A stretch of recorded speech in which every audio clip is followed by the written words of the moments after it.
In this step-by-step tutorial, I will teach you how to add shadow effects to your visual elements using the creative tool, Framer. This technique will enable you to give your designs a more realistic and professional appearance, only by tweaking a few simple settings.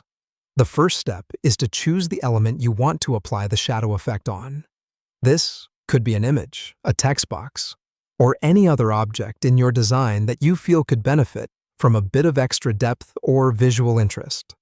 After you've selected the object, navigate to the top of your Framer interface. Here, you will find several customizable options. Look for the Effects option and click on it to reveal the drop-down menu. Among the drop-down options, you will find the Shadow option. Give it a click. Upon clicking Shadow, you will be presented with a range of shadow types. For this tutorial, we're going to choose the Realistic Shadow type.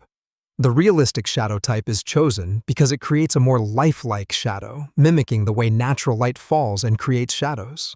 This will give your designs an added layer of immersion and realism, which is often appreciated in visual design. After you've chosen the realistic shadow type, it's time to adjust the parameters to get the visual effect you're after.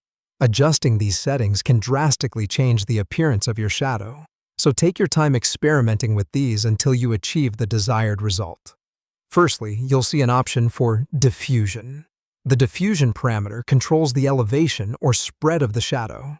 This means it will control how widely the shadow disperses from the base of your element. Lower values will create a shadow that appears very close to the surface of the element, making it look like the element is very close to the shadowed surface. Higher values, on the other hand, will make the shadow spread out more and thus make your object appear as if it's at a higher elevation. Next, you have the focus parameter. This parameter controls the overall blurriness of the shadow. It works in a similar fashion to the blur property in custom shadows. Lower values will create a hard focused shadow that has sharp edges, whereas higher values will produce a softer, more diffused shadow effect.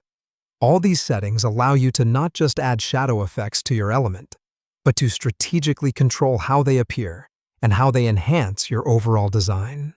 Spend some time playing around with the parameters, experiment with the diffusion, and focus until you hit on the right balance that works best for your design.